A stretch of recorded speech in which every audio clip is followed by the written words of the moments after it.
sight. But trust me, being free ain't spotlights. No, it's long nights and it's long fights with yourself all the time to get your mind right. But if you put in the work, you can அனைவருக்கும் வணக்கம். Welcome to Tamil max chess. முல்லைத்தீவிலிருந்து ஷர்மிலன். இன்று எனது இந்த Tamil max chess என்ற YouTube வீடியோவில் உங்களுக்காக வழங்க இருப்பது என்னவென்றால், அதாவது மனதை கவரும் செஸ் ரிஸ்கள் என்ற தலையங்கத்துக்கு கீழே உங்களுக்காக மிகவும் வித்தியாசமான 3 வகையான செஸ் ரிக்ஸ்களை வழங்க இருக்கின்றேன். இந்த வீடியோவை முழுக்க பார்த்து உங்களுடைய சதுரங்கம் விளையாடும் திறனை அதிகரித்துக் கொள்ளக்கூடியதாக இருக்கும். ஓகே, வாருங்கள், உடனடியாக நாங்கள் நகர்வுகளுக்குள் போகலாம். ஓகே,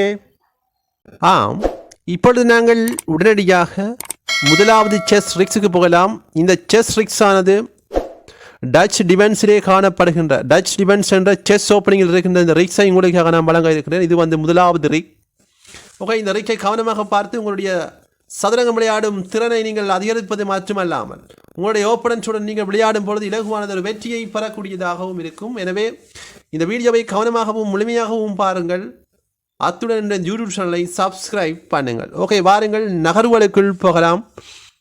முதலாவது நகர்வு D4. இதுக்கு என்ன பெயர் என்றால் குயின்ஸ் போன் கேம் என்று இதை அழைப்பார்கள். ஓகே, அடுத்தது F5. இது டச் டிஃபென்ஸ். கவனமாக பாருங்கள், இது டச் டிஃபென்ஸ் F5. அடுத்தது பிஷப் G5.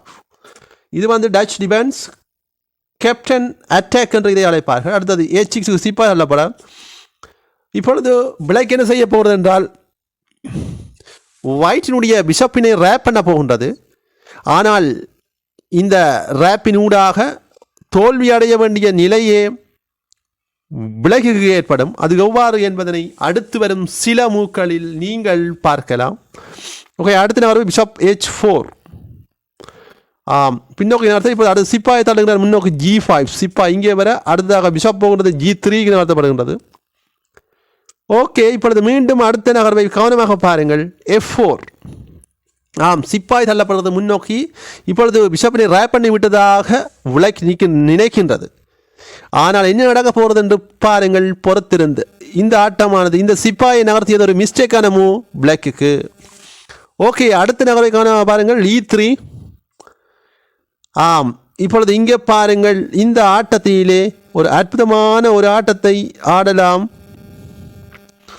கவனமாக பாருங்கள். இந்த பாக்ஸுக்குள்ளே இங்கே காட்டப்படுற நீல காட்டப்படுற இந்த பாக்ஸுக்குள்ளே குயினை கொண்டு வைப்பதன் ஊடாக இந்த லைனில் இங்கே செக்கு நிற்கின்றது. செக்மேட் ஆகக்கூடிய சூழ்நிலைகளும் அதிகமாக வயிற்றுக்கு காணப்படுகின்றன. எனவே இங்கே பாருங்கள், இந்த சிப்பாயானது இந்த மந்திரியை வெட்டுமாக இருந்தால் இந்த குயினானது இங்கு சென்று ஒரடியிலே செக்மேட் ஆகக்கூடியதாக இருக்கும். பார்க்கலாம் எவ்வாறான ஒரு மூவினை இந்த பிளாக் மேற்கொள்ள போகிறது என்று பொறுத்திருந்து பார்ப்போம். இப்பொழுது அடுத்த நகர்வை கவனமாக பாருங்கள். F'(G3). இது ஒரு பிளண்டர். இதன் காரணத்தினால் இந்த ஆட்டத்திலே பிளாக்கானது தோல்வி அடைகின்றது. இப்பொழுது அழகானது ஒரு பியூட்டிஃபுல் செக்மேட். பாருங்கள், queen H5 and beautiful checkmate. That's it. இது டச் டிஃபென்ஸில் இருக்கின்ற ஒரு வகையான ரிக்ஸ். பாருங்கள், அடுத்த ரிக்ஸுக்கு இப்பொழுது நாங்கள் போகலாம்.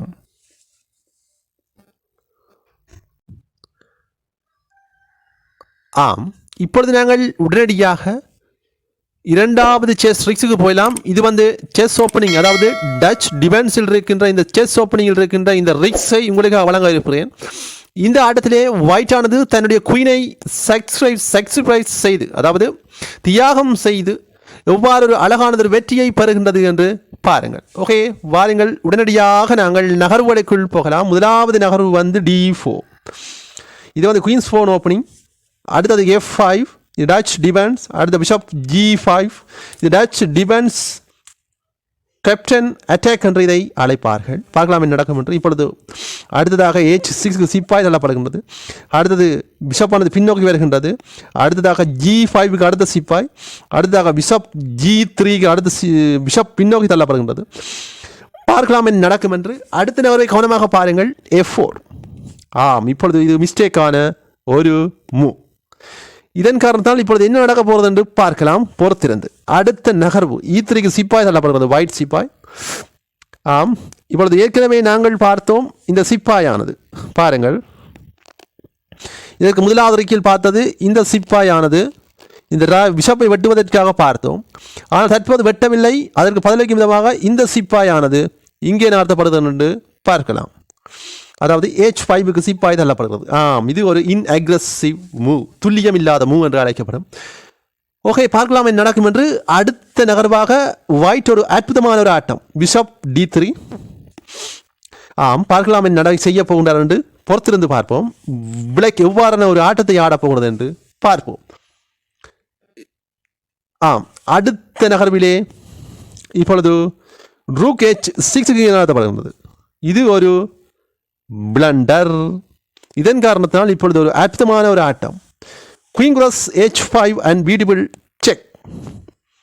இப்பொழுது கட்டாயமாக இந்த குயினை இந்த ரூக் வெட்ட வேண்டும். வெட்டாமல் விட்டால் அதை எதுவும் செய்து கொள்ள முடியாது. கட்டாயமாக போஸ்ட் பண்ணப்படுகிறது, அதாவது தள்ளப்படுகிறது. இது கட்டாயமாக வெட்டுவதற்காக இப்பொழுது வெட்டுகின்றது ரூக் வெட்ட. இப்பொழுது ஒரு beautiful checkmate, bishop G6 and beautiful checkmate. That's it. இது வந்து இரண்டாவது ரிக், அதாவது டச் டிஃபென்ஸில் இருக்கின்ற இரண்டாவது ரிக். இந்த வீடியோ உங்களுக்கு பிடித்திருந்தா லைக் பண்ணுங்க, ஷேர் பண்ணுங்க, கமெண்ட் பண்ணுங்க, மறக்காம சப்ஸ்கிரைப் பண்ணுங்க. ஓகே, இப்பொழுது நாங்கள் உடனடியாக அடுத்த மூன்றாவது ரிக்குக்கு போயிடலாம். இந்த ஆட்டத்திலே ஒயிட் ஆனது எவ்வாறு ஒரு அற்புதமான ஒரு செக்மேட்டை மேற்கொண்டது என்பதனை இந்த வீடியோவில் நீங்கள் பார்க்கலாம். இது வந்து டேனிஷ் கேம்பிட்டில் இருக்கின்ற ஒரு வகையான செஸ் ரிக்ஸ். ஓகே, வாருங்கள் உடனடியாக நாங்கள் நகர்வுகளுக்குள் நுழையலாம். முதலாவது நகர்வு வந்து E4. இதுக்கு பேர் என்னென்றால் கிங்ஸ் ஃபோன் கேம் என்று அழைக்கப்படும். அடுத்தது E5 கிங்ஸ் ஃபோன் கேம். அடுத்தது DE4 சென்டர் கேம். அடுத்தது E-cross DE4 centre game accepted. அடுத்தது C3. அடுத்தது டேனிஷ் கேம்பிட் என்று இதை அழைப்பார்கள். அடுத்த D-cross C3 வெட்டுகின்றது சிப்பாய் வெட்ட.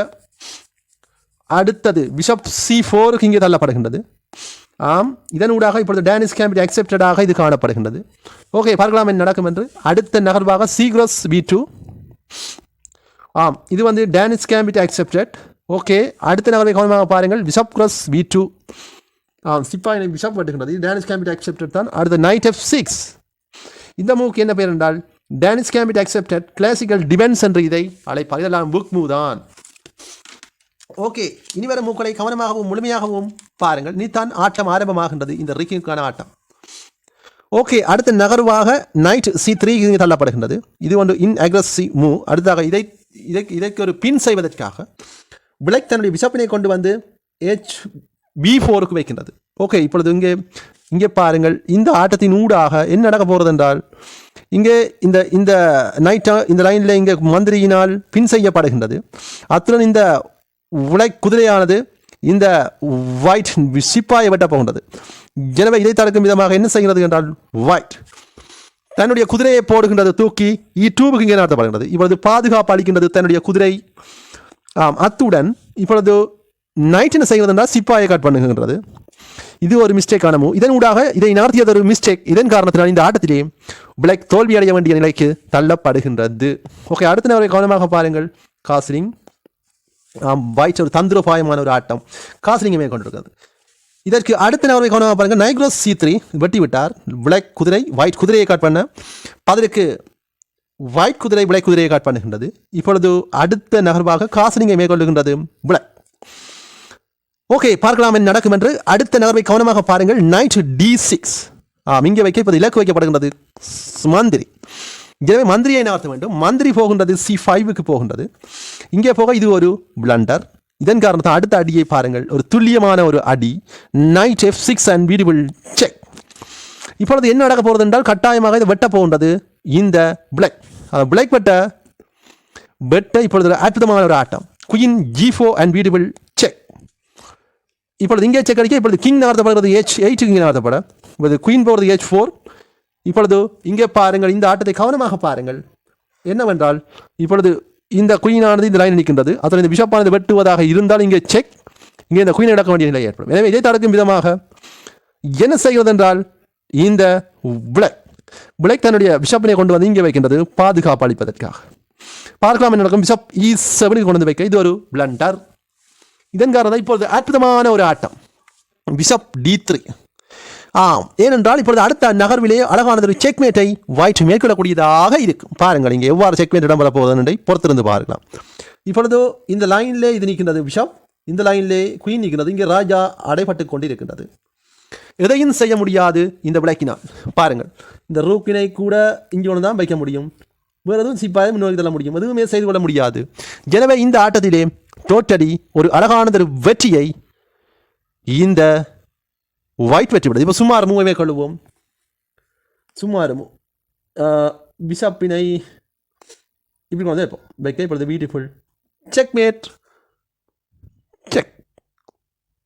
ஓகே, இது ஒரு அட்டகாசமான ஒரு சதுரங்க ரிக்ஸ். இது டேனிஷ் கேம்பிட் இருக்கின்ற இந்த ரிக்ஸ். ஓகே, இந்த வீடியோ உங்களுக்கு பிடிச்சிருந்தா லைக் பண்ணுங்கள், ஷேர் பண்ணுங்கள், ஃபோன் பண்ணுங்கள், மறக்காமல் சப்ஸ்கிரைப் பண்ணுங்கள். ஓகே, பாய் பாய்.